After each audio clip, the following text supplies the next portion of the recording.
Good morning, everyone. Myself Sarita Kumari from Suraj School, Mahendragarh. Today we will discuss the topic, the chapter Work and Energy, in which first of all we discuss about the work. What is work? What is work? Simple C language में हम बात करें बेटा, तो work हम कहते हैं simply जब हम पढ़ रहे हैं, when we study we can say that we can working, okay.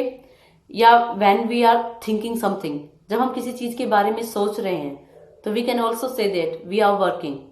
But we are not in scientific term, we are not working, we are not working, ठीक है। क्यों? क्योंकि इन फिजिक्स और इन साइंटिफिक टर्म हम उसी चीज को वर्क कहते हैं जिसमें क्या हो कि किसी ऑब्जेक्ट के ऊपर कोई फोर्स अप्लाई हो रहा हो और उस फोर्स की वजह से उस ऑब्जेक्ट में कुछ डिस्प्लेसमेंट क्रिएट हो रहा हो, ठीक है। Then we will say that the work is said to be done, okay. तो सीधा हम फिजिक्स की लैंग्वेज में ही बात करते हैं वर्क की, कि when work is said to be done, when work is said to be done by a force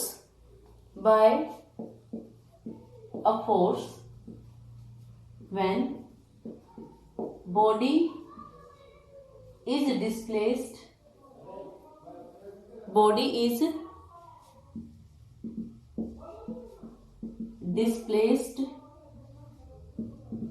in the direction of work is said to be done by a force when a body is displaced in the line of action, ठीक है। line of action in the sense या in the direction of applied force, or we can say that along line of action,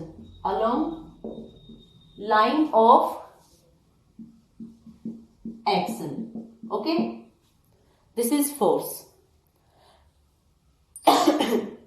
अब हम force के लिए consider करते हैं कि ये कोई प्लेन है, सरफेस है कोई, इसके ऊपर कोई ऑब्जेक्ट आपका रखा है और जब हम इस ऑब्जेक्ट को पुश करते हैं, धक्का देते हैं हम इसे, ठीक है, तो इसकी पोजीशन क्या है, वो चेंज होती है। और इसके अलोंग हम जो बात करते हैं, इसकी पोजीशन जो चेंज हुई वो पोजीशन हमारी इस तरीके से चेंज होगी, ठीक है।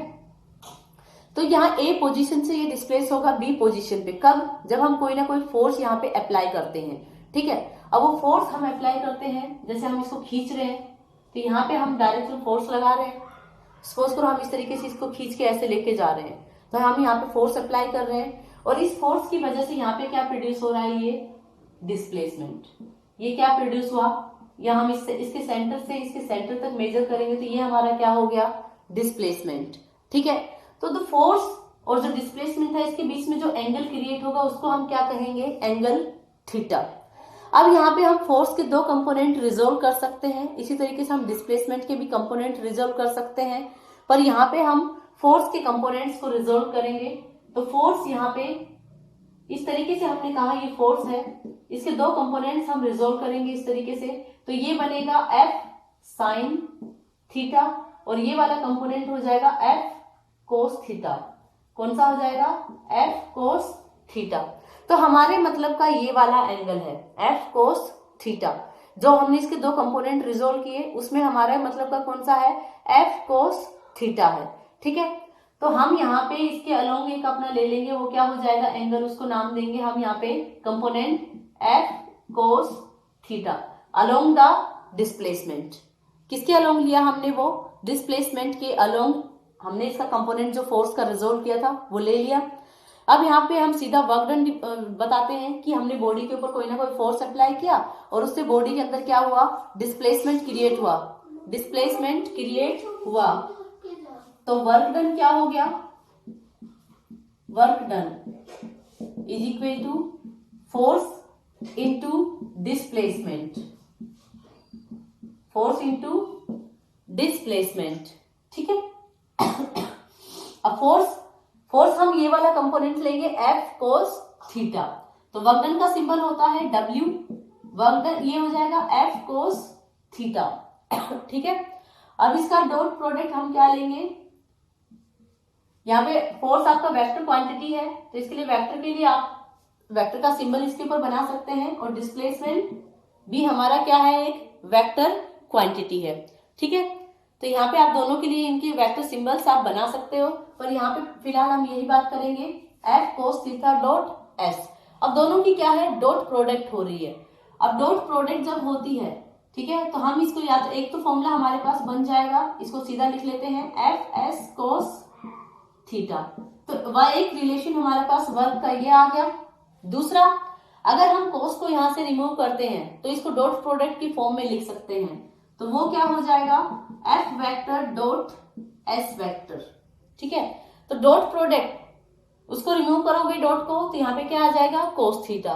तो नेक्स्ट हमारे पास फॉर्मूला आ गया F S force into displacement, या एफ एस कोस थीटा।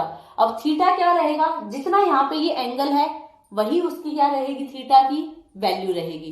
तो वर्क के हमारे पास दो रिलेशन बन गए, एक तो क्या W is equal to F S cos theta, और एक बन गया W is equal to F S.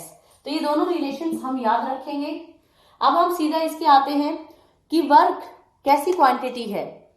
ठीक है, तो work is a scalar quantity, work is a scalar, work is a scalar quantity. why work is a scalar quantity, because it is a dot product of two vector quantities।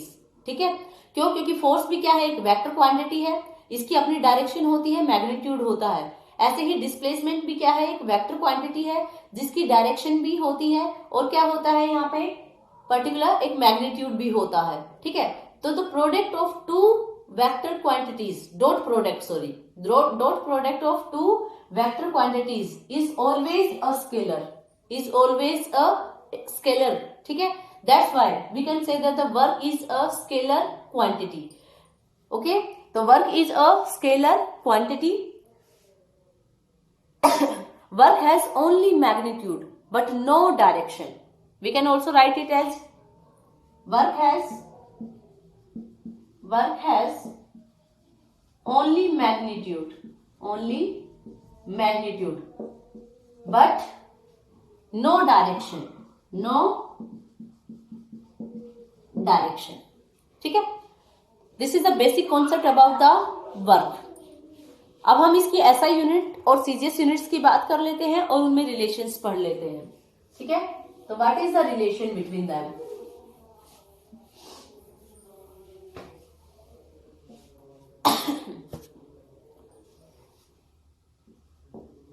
Unit and dimensions, units and, और किसकी बात करेंगे, dimensions. तो unit की पहले बात कर लेते हैं। वर्क की जो यूनिट होती है वो क्या होगी हमारी, work W is equal to force into displacement. Simply हम इसको ऐसे लिख सकते हैं। अब वर्क की यूनिट जो बात करते हैं, ऐसा यूनिट इसकी होती है जूल। तो 1 joule is equal to force into displacement. तो फोर्स की ऐसा यूनिट होती है न्यूटन, और डिस्प्लेसमेंट की क्या होती है, मीटर। ठीक है, मीटर। तो ये बन गया 1 joule is equal to 1 newton metre. This is the relation between the SI unit. ठीक है, तो 1 joule is equal to 1 newton metre, ये क्या है हमारी एसआई यूनिट। ठीक है, तो SI unit of work. Okay, अब नेक्स्ट हम बात करेंगे सीजीएस यूनिट की, कि what is the CGS unit, what is the CGS unit. Then the CGS unit of work is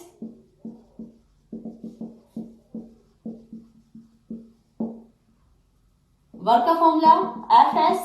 अब वर्क की सीजीएस यूनिट क्या होती है, अर्ग, ERG। ठीक है, क्या होती है, अर्ग। अब यहाँ पे फोर्स की भी हमें सीजीएस यूनिट लेनी पड़ेगी, तो वो क्या होती है, डाइन जो हम बोलते हैं, और इसका क्या हो जाएगा सेंटीमीटर। तो 1 erg is equal to dyne in centimetre. Okay, तो ये क्या हो गई हमारी सीजीएस यूनिट ऑफ वर्क। ठीक है, एक रिलेशन हम छोटा सा बता देते हैं कि relation between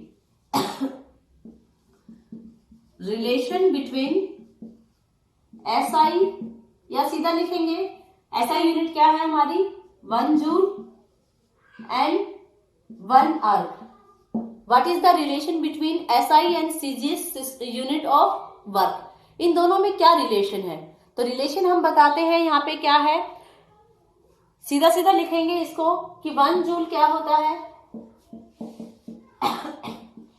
10⁻⁷ erg. This is the relation between SI and CGS unit of work।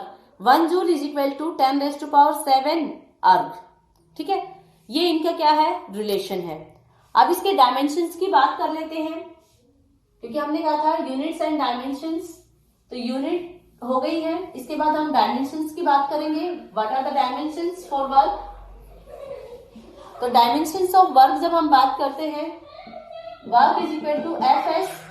Force के जो डायमेंशन होते हैं, फोर्स का फॉर्मूला होता है मास इनटू एक्सेलरेशन। तो इसके डायमेंशंस होते हैं m1, फोर्स के जो डायमेंशंस होते हैं m1 l1, ठीक है, m1 l1 t-2, t-2। Okay, और डिस्प्लेसमेंट क्या है लेंथ है, और लेंथ का डायमेंशन क्या होगा l। ठीक है, तो डिस्प्लेसमेंट का जो डायमेंशन है वो क्या है l है। तो इसमें पुट कर देंगे, तो work is equal to m1 l1 t-2 into l। Okay, तो दोनों के डायमेंशन हमने रख दिए, अब इनको कंबाइन कर देंगे हम, तो वर्क का डायमेंशन बन जाएगा m1 l और l, l2 t-2। तो this is the dimensions of work, this is the dimension of work. ठीक है, तो ये इसका डायमेंशनल फॉर्मूला है, और पीछे हमने इसकी यूनिट बताई 1 जूल, और 1 जूल को आप डिफाइन भी कर सकते हैं। Okay, 1 joule is the amount of work done when a force of 1 newton is applied on an object to produce a displacement of 1 metre. Okay, तो इस तरीके से हम इनकी यूनिट्स को भी डिफाइन कर सकते हैं। अब इसके बाद क्या था टाइप्स ऑफ वर्क, कि वर्क की टाइप्स कितनी होती हैं, हाउ मेनी टाइप्स। तो there are 3 types of work, there are 3 types of work।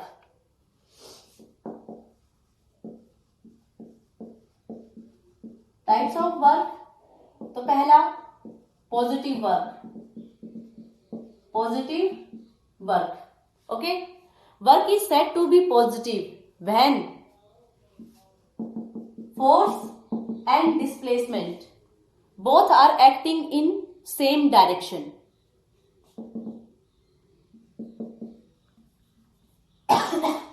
Work is positive when force and displacement acting in same direction। Okay, or we can say that the angle theta f vector dot fs cos theta, the angle theta is acute when angle theta is acute in the sense less than 90 degree, okay, then the work is positive। okay, secondly negative work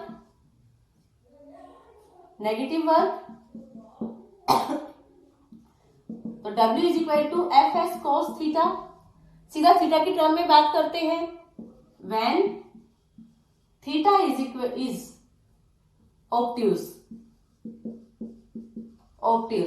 in the sense greater than 90 degree, we can say that the theta is greater than 90 degree। okay, the work is negative, the work is said to be negative। Okay, third one is zero work. Zero work, इस case में zero work में हम consider करते हैं कुली का case है। कुली जैसे सामान को मतलब उठाए हुए है पहले से ऑलरेडी, उठा के वो एक जगह से दूसरी जगह लेके जा रहा है, ठीक है, मतलब उसके सिर पे वजन रखा है और सिर्फ उसको कैरी करके लेके जा रहा है, तो उस केस में वर्क डन क्या है उसका, जीरो है, कोई काम उसने नहीं किया। या हम कहें कि वेट लिफ्टर है, वेट लिफ्टर ने वजन उठाया हुआ है और उसको वो मूव नहीं करवा रहा, मतलब उठा के होल्ड करके सिर्फ खड़ा है, तो उस केस में भी वर्क का हमारा क्या रहेगा, जीरो रहेगा, ठीक है। तो angle is when theta is equal to 90 degree, okay, और थीटा इज 90 डिग्री, तो वर्क क्या हो जाएगा, जीरो। तो थीटा इज इक्वल टू क्या हो जाए, 90 डिग्री, ठीक है। तो व्हेन वर्क इज जीरो, ठीक है, work is said to be zero. तो these are the three types of work. In next video, in next lecture, we will discuss some numericals on work. Thank you.